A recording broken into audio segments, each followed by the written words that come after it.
Assalamualaikum warahmatullahi wabarakatuh.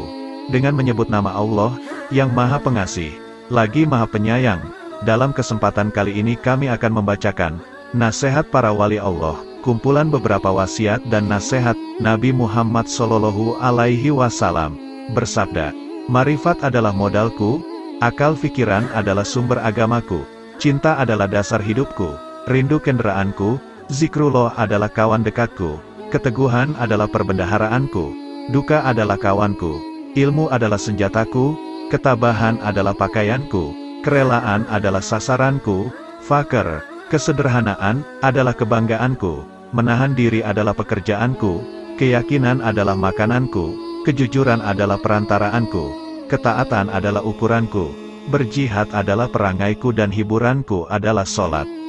Janganlah engkau gantungkan hatimu kepada dunia, karena sesungguhnya aku tidak menjadikan dunia ini untuk engkau. Jadikan cintamu kepadaku, sebab tempat kembalimu adalah kepadaku. Bersungguh-sungguhlah engkau mencari surga, putuskan harapan dari makhluk, karena sesungguhnya mereka itu sedikit pun tidak ada kuasa di tangan mereka. Rajinlah mengerjakan sembahyang tahajud, karena sesungguhnya pertolongan itu beserta qiyamul lail." Nabi Muhammad Shallallahu Alaihi Wasallam bersabda, "Wahai Ali, apakah engkau menginginkan 600.000 kambing, 600.000 dinar atau 600.000 kalimat?" Lalu, Imam Ali menjawab, "Wahai Rasulullah, aku menginginkan 600.000 kalimat." Lalu, Rasulullah Shallallahu Alaihi Wasallam bersabda, "Wahai Ali, aku akan meringkas 600.000 kalimat itu dalam 6 kalimat. 1. Jika engkau melihat manusia berlomba-lomba mengerjakan yang bukan kewajiban mereka, maka sibukkanlah dirimu dengan menyempurnakan kewajibanmu. 2. Jika engkau melihat manusia berlomba-lomba dalam urusan dunia, maka sibukkanlah dirimu dengan urusan akhirat. 3. Apabila manusia sibuk mengurusi aib, celah orang lain, maka uruslah aibmu sendiri. 4. Jika manusia saling memperindah dunianya, maka hiasilah akhiratmu. 5. Dan jika engkau melihat manusia sibuk dengan memperbanyak amal, maka beramallah yang ikhlas. 6. Dan ketika engkau melihat manusia menjadikan makhluk sebagai perantaranya, maka jadikanlah Allah sebagai perantaramu. Sesungguhnya orang yang paling dibenci di hadapan Allah Ta'ala ialah orang yang ditinggalkan Allah Ta'ala bersendirian.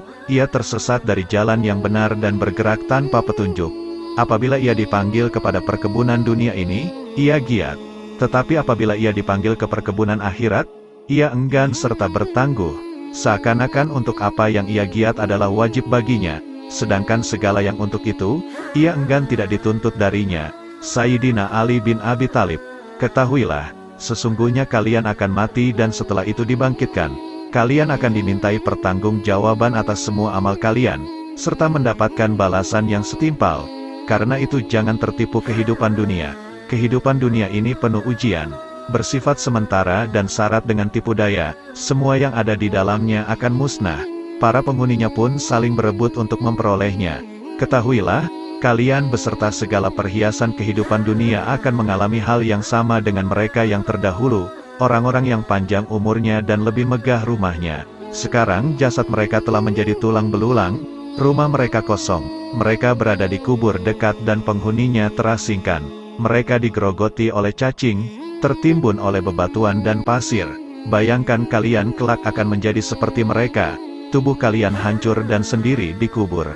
Apa yang akan terjadi dengan kalian jika kiamat tiba? Semua yang dikubur dibangkitkan dan segala rahasia yang tersembunyi dalam dada dibongkar. Pada saat itulah setiap jiwa akan memperoleh balasan sesuai dengan perbuatannya selama hidup di dunia." Hafalkanlah 5 hal ini. 1. Seorang hamba hendaknya tidak berharap kecuali kepada Allah Subhanahu wa Ta'ala. 2. Seorang hamba hendaknya hanya takut akan dosa-dosanya. 3. Seorang yang bodoh hendaknya tidak merasa malu untuk bertanya. 4. Seorang yang berilmu ketika ditanya tentang sebuah persoalan dan tidak mengetahui jawabannya, hendaknya tidak malu untuk mengatakan, Allah Subhanahu wa Ta'ala yang Maha Mengetahui. 5. Bagi iman, sabar ibarat kepala sebuah tubuh, sehingga tidak sempurna iman seseorang yang tidak memiliki kesabaran. Asy-Syahid Sayyidina Hasan Syababul Jannah, tinggalkan apa yang meragukan hatimu, beralihan kepada sesuatu yang tidak meragukan hatimu, karena sesungguhnya kebenaran itu membawa ketenangan di dalam hati. Manusia celaka karena 3 hal: sombong, rakus dan dengki. Sombong adalah penyebab rusaknya agama dan karena sifat inilah iblis mendapat laknat. Rakus adalah musuh bagi hati manusia dan arena sifat inilah Nabi Adam dikeluarkan dari surga. Dengki adalah menuju kejahatan dan arena sifat inilah Kabil membunuh Habil. As-Syahid Sayyidina Husain Syababul Jannah. Bila mana dunia dianggap sesuatu yang sangat berharga, maka sesungguhnya pahala Allah Subhanahu wa Ta'ala adalah lebih berharga dan lebih mulia. Bila mana tubuh ini dirawat hanya untuk menyambut kematian, maka terbunuhnya seseorang dengan pedang di jalan Allah Subhanahu wa Ta'ala lebih utama. Bila mana rizki yang sudah ditentukan, maka sedikitnya keserakahan seseorang dalam berusaha adalah lebih baik. Bila mana harta benda dihimpun hanya untuk ditinggalkan, maka apa gunanya seorang pelit terhadap sesuatu yang pasti ia tinggalkan. Sabar adalah mahkota, kesetiaan adalah harga diri, memberi adalah kenikmatan, banyak bicara adalah membual, omong kosong, tergesa-gesa adalah kebodohan, kebodohan adalah aib, berlebih-lebihan, dalam berkata, adalah omong kosong, berteman dengan orang yang ahli berbuat hina adalah kejahatan dan berteman dengan ahli kefasikan adalah pusat prasangka buruk. Bila mana dirimu digigit oleh kekejaman massa, maka janganlah kamu mengadu kepada manusia, dan janganlah kamu meminta selain kepada Allah Tuhan yang Maha Penolong, yang Maha Tahu dan yang Maha Benar. Karena seandainya kamu hidup dan kamu telah berkeliling dari belahan barat sampai ke belahan timur, maka tentu kamu tidak menemukan seorang pun yang mampu membuat orang lain bahagia atau sengsara. Syekh Al-Imam Ibrahim bin Adam. 10 pesan Ibrahim bin Adam.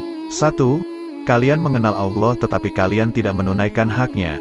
2. Kalian mengaku mencintai Rasul-Nya, tetapi kalian meninggalkan sunnahnya. 3. Kalian membaca Al-Quran, tetapi kalian tidak mengamalkan isinya. 4. Kalian banyak diberi nikmat karunia, akan tetapi kalian tidak mensyukurinya. 5. Kalian mengatakan bahwa setan adalah musuh, tetapi kalian justru mengikuti langkahnya. 6. Kalian mengaku bahwa surga adalah benar adanya, namun kalian tidak melakukan amalan-amalan yang mengantar ke sana. 7. Kalian mengaku bahwa neraka adalah benar adanya, tetapi kalian tidak lari dari panas siksanya. 8. Kalian mengaku bahwa kematian benar adanya, namun kalian tidak mempersiapkan diri ke sana. 9. Kalian sibuk mengurusi kekurangan orang lain, tetapi kalian lupa akan kekurangan diri sendiri. 10. Kalian menguburkan jenazah, akan tetapi tidak mau mengambil pelajaran dari peristiwa kematian. Ada 7 perkara yang perlu diingat. 1. Orang yang banyak bicara janganlah kamu harapkan sangat kesadaran hatinya. 2. Orang yang banyak makan janganlah kamu harapkan sangat kata-kata hikmat darinya. 3. Orang yang banyak bergaul dengan manusia, janganlah kamu harapkan sangat kemanisan ibadahnya. 4. Orang yang cinta kepada dunia janganlah kamu harapkan sangat husnul hatimahnya. 5.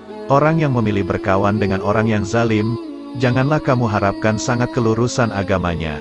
6. Orang yang mencari keredaan manusia janganlah harapkan sangat akan keredaan Allah Subhanahu wa Ta'ala daripadanya.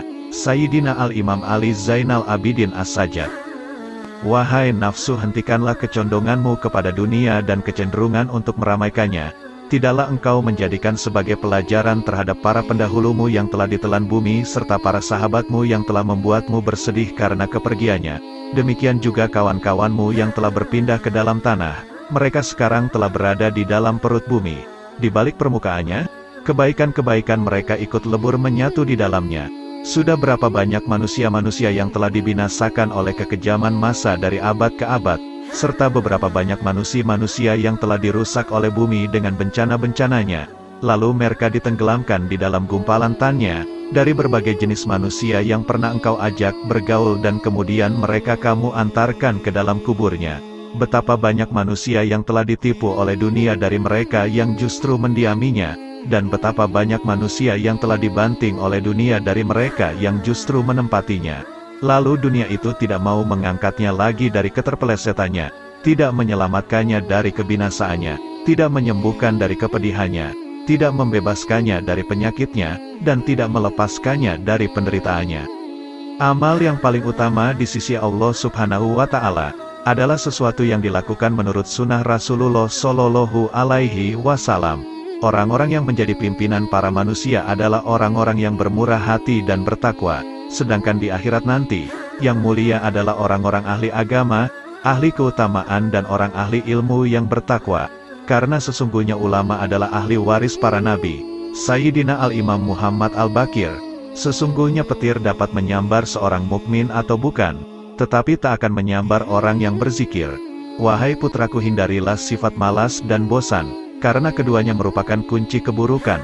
Sesungguhnya jika engkau malas, tidak akan banyak melaksanakan kewajiban. Jika engkau bosan, tak akan tahan dalam menunaikan kewajiban. Seburuk-buruknya seorang teman itu adalah seseorang yang hanya menemanimu ketika kamu kaya dan meninggalkanmu ketika kamu miskin. Jika engkau menginginkan suatu kenikmatan dapat terus engkau nikmati, perbanyaklah mensyukurinya. Jika engkau merasa rizki lambat datang, perbanyaklah istighfar. Jika engkau ditimpa kesedihan, perbanyaklah membaca la haula wala quwata illa billah. Jika engkau takut, ucapkanlah hasbunallah wa ni'mal wakil. Jika engkau kagum terhadap sesuatu, ucapkanlah masya Allah, la quwata illa billah. Jika engkau dikhianati, bacalah wa ufawidu amri ilallah, innallaha basyirun bilibad. Jika engkau ditimpa kesumpekan, ucapkanlah la ilaha illa anta subhanaka inni kuntu minaz zalimin. Sayyidina Al-Imam Ja'far As-Shadiq. Amudus Saraf. Keseimbangan tobat dan ibadah akan menimbulkan perilaku yang baik yang mendapat ridho dari Allah Subhanahu wa Ta'ala. Sebab dengan tobat kita akan menyadari akan semua kesalahan yang pernah kita lakukan, dan dengan tobat pula dapat meningkatkan amal ibadah kita kepada Allah Subhanahu wa Ta'ala. Sesuai sabda Rasulullah Shallallahu Alaihi Wasallam, apabila Allah Subhanahu wa Ta'ala menghendaki seseorang menjadi baik, maka Dia membuatnya menyadari akan kesalahan-kesalahannya. Tiada bekal yang lebih utama daripada takwa, tiada sesuatu yang lebih baik daripada diam, tiada musuh yang lebih berbahaya daripada kebodohan, tiada penyakit yang lebih parah daripada berbohong. Jika engkau mendengar suatu kalimat dari seorang muslim, maka bawalah kalimat itu pada sebaik-baiknya tempat yang engkau temui. Jika engkau tidak mampu untuk mendapatkan wadah tempat kalimat tersebut, maka celalah dirimu sendiri. Barang siapa yang menjaga hatinya dari kelalaian berzikir, melindungi dirinya dari jerat syahwat, serta menjaga akalnya dari penyimpangan, dia akan dikelompokkan ke dalam golongan mereka yang hidup hatinya. Kemudian bagi mereka yang menjaga diri dari memanfaatkan ilmu pengetahuan yang dimilikinya untuk kepentingan pribadi, yang memelihara keimanannya dari bitah-bitah yang merusak, serta memelihara hartanya dari sesuatu yang haram, maka dirinya akan dikelompokkan ke dalam golongan orang-orang yang soleh. Jika engkau menjumpai sesuatu yang tidak engkau sukai dari perbuatan saudaramu, maka carilah satu, atau bahkan sampai 70 alasan, untuk membenarkan perbuatan saudaramu itu. Jika engkau masih belum mendapatkannya, maka katakanlah, semoga ia mempunyai alasan tertentu, kan berbuat demikian, yang aku tidak mengetahuinya. Duhai anakku, barang siapa membuka aib orang lain, maka aib keturunannya akan tersingkap. Barang siapa menghunus pedang seorang yang bengis, maka dia akan terbunuh darinya. Barang siapa menggali lubang untuk mencelakakan saudaranya, maka dia sendiri yang akan terjerumus ke dalamnya. Barang siapa memasuki tempat-tempat yang biasa dikunjungi orang-orang bodoh, maka dia akan direndahkan. Barang siapa bergaul dengan ulama, dia akan dimuliakan. Dan barang siapa memasuki tempat-tempat kemaksiatan, maka dia akan dituduh berbuat maksiat.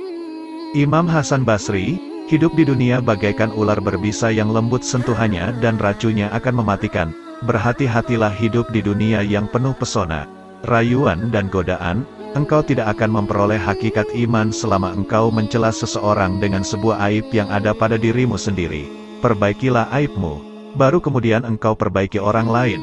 Setiap kau perbaiki satu aibmu, maka akan tampak aib lain yang harus kau perbaiki.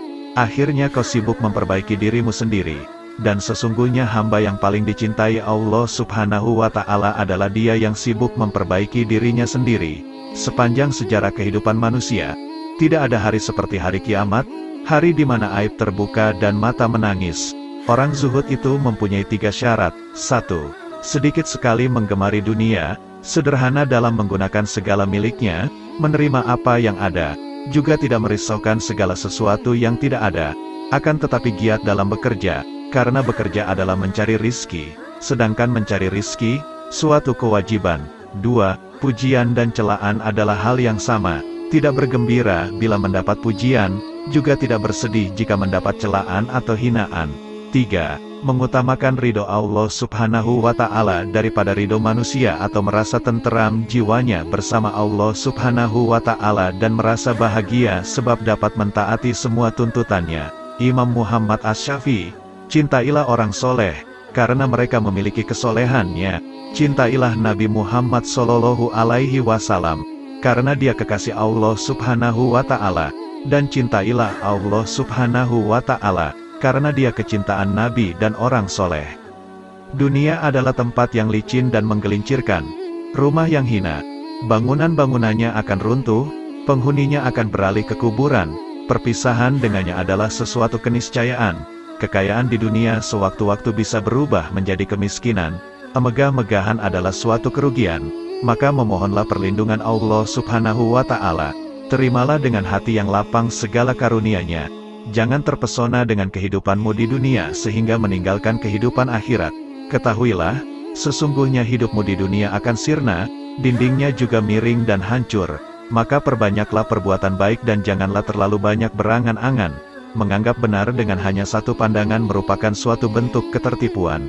Berpegangan dengan suatu pendapat itu lebih selamat daripada berkelebihan dan penyesalan. Melihat dan berpikir, keduanya akan menyingkap keteguhan hati dan kecerdasan. Bermusyawarah dengan orang bijak merupakan bentuk kemantapan jiwa dan kekuatan mata hati. Ketahuilah bahwa orang yang jujur kepada Allah Subhanahu wa Ta'ala, ia akan selamat. Barang siapa yang bersemangat dengan agamanya, ia pun akan selamat dari kerusakan. Dan barang siapa yang berlaku zuhud dengan urusan dunianya, niscaya kelak pahala Allah Subhanahu wa Ta'ala akan nampak indah di matanya. Tujuan dari ilmu adalah mengamalkannya. Maka ilmu yang hakiki adalah yang terefleksikan dalam kehidupannya, bukannya yang bertengger di kepala. Jika engkau melihat seseorang berjalan di atas air dan bias terbang di udara, maka janganlah kehebatan itu menjadikan kalian lengah dan terheran-heran kepadanya sampai kamu mengetahui secara persis atas apa yang dikerjakannya itu berlandaskan pada Al-Quran dan As-Sunnah.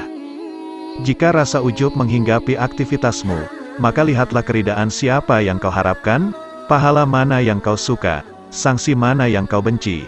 Maka jika engkau memikirkan satu di antara kedua hal ini, niscaya akan hadir di depan matamu apa yang sudah kamu lakukan.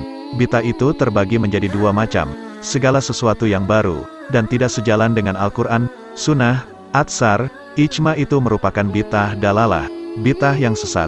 Sementara jika sesuatu yang baru itu tidak berseberangan dengan Al-Quran, Hadits, Atsar dan Ijma, maka sesuatu yang baru itu disebut bid'ah hasanah, bid'ah yang baik. Barang siapa yang dipancing untuk marah, namun ia tidak marah, maka dia tak ubahnya keledai. Dan barang siapa yang diminta keridoannya namun tidak ridho, maka dia adalah syaitan. Tawadu adalah perkara yang sangat diidam-idamkan. Orang yang paling tinggi kedudukannya adalah mereka yang tidak melihat kedudukannya sendiri. Akan tetapi, tawadu di hadapan orang yang tidak biasa menghargai orang lain merupakan bentuk kezaliman terhadap diri sendiri. Dasar ilmu adalah kemantapan, dan buahnya adalah keselamatan. Dasar wara, menjaga diri dari sesuatu yang meragukan, adalah qanaah, menerima karunia Allah Subhanahu wa Ta'ala dengan dada yang lapang, dan buahnya adalah ketenangan batin. Dasar kesabaran adalah keteguhan hati dan buahnya adalah kemenangan. Dasar suatu aktivitas adalah taufik, pertolongan Allah Subhanahu wa Ta'ala, dan buahnya adalah kesuksesan. Dasar tujuan akhir dari segala perkara adalah sidik, benar. Di antara orang yang tidak mempunyai harga diri adalah mereka yang dengan mudahnya memberitahukan usianya kepada orang lain. Karena kalau usianya lebih muda, tentu mereka akan menganggapnya rendah, dan jika usianya lebih tua, tentu mereka akan beranggapan bahwa ia sudah pikun. Siapa yang merasa bahwa dalam dirinya terkumpul dua cinta, cinta dunia dan cinta kepada penciptanya, maka ia telah berdusta. Jika kalian melihat kitab yang di dalamnya ada catatan tambahan dan perbaikan, maka lihatlah kebenaran yang ada di dalamnya. Terimalah dariku 3 hal. 1. Jangan berbicara panjang lebar tentang sesuatu yang tidak baik perihal sahabat Rasulullah Shallallahu Alaihi Wasallam, karena kelak Rasulullah Shallallahu Alaihi Wasallam nantinya yang akan menjadi seterumu. 2. Janganlah kamu sibukkan dirimu dengan ilmu kalam. Sesungguhnya aku telah melakukan kajian dengan ahli ilmu kalam dan mereka telah melakukan taktil, meniadakan sifat Allah Subhanahu wa Ta'ala. 3. Dan janganlah menyibukkan dirimu dalam nujum, ramalan dengan bintang. Sayyidina Al-Imam Kutil Rabbani Syekh Abdul Qadir Al-Jailani, Hai orang-orang yang lalai, secara terang-terangan engkau menentang Allah Subhanahu wa Ta'ala yang Maha Benar dengan bermaksiat kepadanya tetapi merasa aman dari siksanya. Ketahuilah tak lama lagi rasa aman itu akan berubah menjadi ketakutan. Masa luangmu menjadi kesempitan, kesehatanmu menjadi sakit, kemuliaanmu menjadi kehinaan, kedudukanmu menjadi rendah, kekayaanmu menjadi kemiskinan.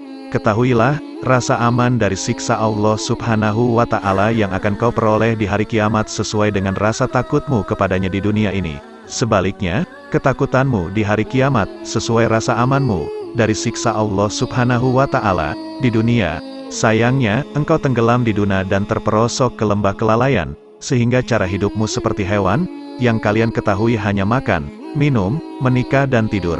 Keadaan kalian ini tampak nyata bagi orang-orang yang berhati suci. Rasa rakus terhadap dunia, keinginan untuk mencari dan menumpuk-numpuk harta telah memalingkan kalian dari jalan Allah Subhanahu wa Ta'ala dan pintunya.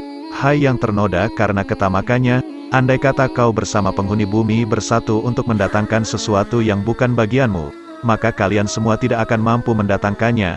Oleh karena itu tinggalkanlah rasa tamak untuk mencari sesuatu, rezeki, yang telah ditetapkan untukmu, maupun yang tidak ditetapkan untukmu.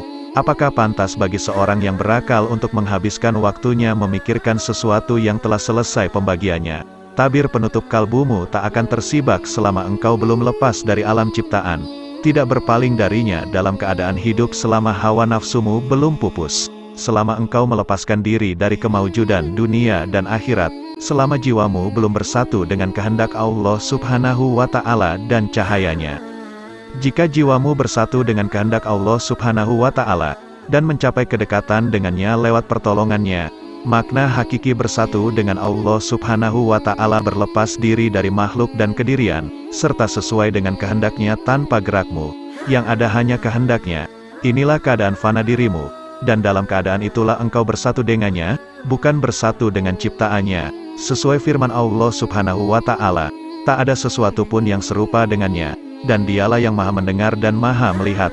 Anakku, pertama-tama nasihatilah dirimu, kemudian nasihatilah orang lain. Perhatikanlah dirimu, jangan mengurusi orang lain. Jangan mengurusi orang lain selama dalam dirimu masih ada sesuatu yang harus diperbaiki.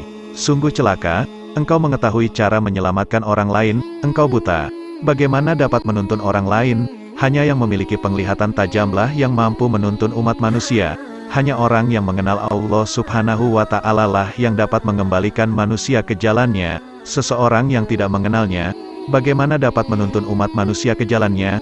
Kalian menghadiri majelis ilmu hanya untuk mencari jalan keluar bagi permasalahan duniawi kalian, bukan untuk mengobati penyakit hati. Kalian tidak mendengarkan nasihat para penceramah, tetapi meneliti kesalahan mereka, kemudian menghina dan menertawakannya. Kalian juga bermain-main dalam majelis. Sesungguhnya kalian sedang mempertaruhkan diri kepada Allah Subhanahu wa Ta'ala yang Maha Agung dan Maha Mulia.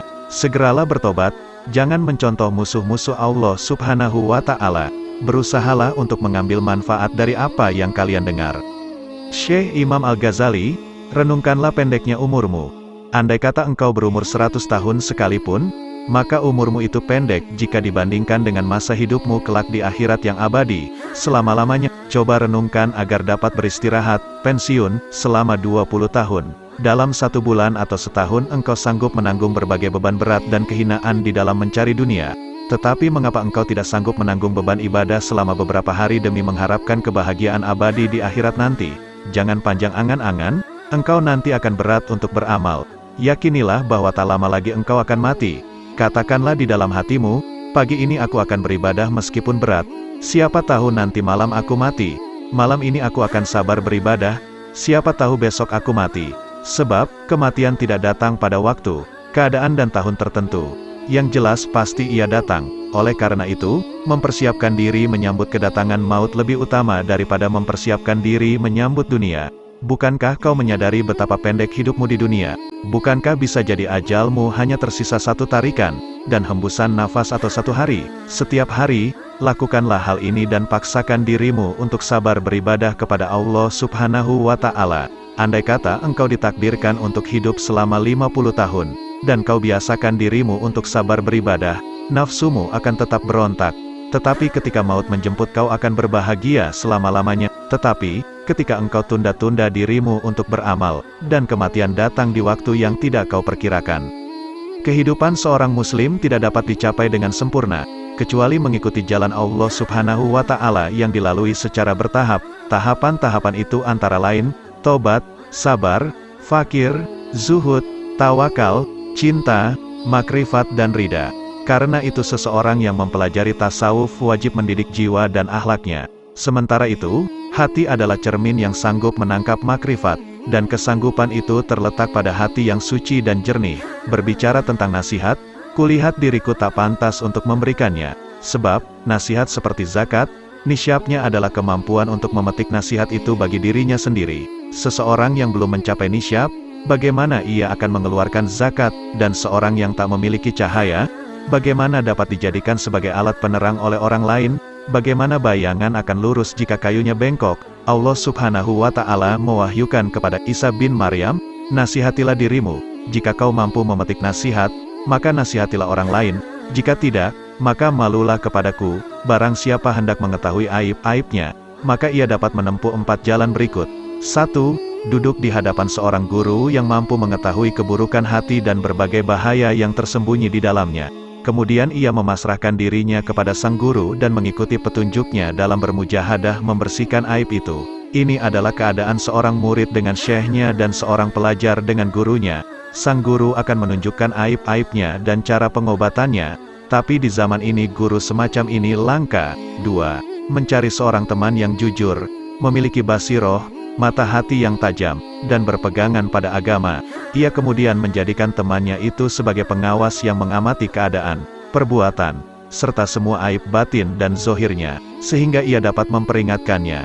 Demikian inilah yang dahulu dilakukan oleh orang-orang cerdik, orang-orang terkemuka dan para pemimpin agama. 3. Berusaha mengetahui aib dari ucapan musuh-musuhnya, sebab pandangan yang penuh kebencian akan berusaha menyingkapkan keburukan seseorang. Bisa jadi manfaat yang diperoleh seseorang dari musuh yang sangat membencinya dan suka mencari-cari kesalahannya adalah lebih banyak dari teman yang suka bermanis muka, memuji dan menyembunyikan aib-aibnya. Namun, sudah menjadi watak manusia untuk mendustakan ucapan musuh-musuhnya, dan menganggapnya sebagai ungkapan kedengkian. Tetapi, orang yang memiliki mata hati jernih, mampu memetik pelajaran dari berbagai keburukan dirinya yang disebutkan oleh musuhnya. 4. Bergaul dengan masyarakat. Setiap kali melihat perilaku tercela seseorang, maka ia segera menuduh dirinya sendiri juga memiliki sifat tercela itu. Kemudian ia tuntut dirinya untuk segera meninggalkannya, sebab seorang mukmin adalah cermin bagi mukmin lainnya. Ketika melihat aib orang lain, ia akan melihat aib-aibnya sendiri sangat jauh jika bermaksud memaknai sehat atau kenyang tanpa mengalami sendiri rasa sehat atau kenyang. Mengalami mabuk lebih jelas daripada hanya mendengar tentang arti mabuk. Meskipun yang mengalaminya mungkin belum pernah mendengar teori mabuk, maka mengetahui arti dan syarat-syarat zuhud tidak sama dengan bersifat zuhud. Kehidupan seorang muslim tidak dapat dicapai dengan sempurna, kecuali mengikuti jalan Allah Subhanahu wa Ta'ala yang dilalui secara bertahap. Tahapan-tahapan itu antara lain, tobat, sabar, fakir, zuhud, tawakal, cinta, makrifat dan ridha. Karena itu seseorang yang mempelajari tasawuf wajib mendidik jiwa dan akhlaknya. Sementara itu, hati adalah cermin yang sanggup menangkap makrifat, dan kesanggupan itu terletak pada hati yang suci dan jernih.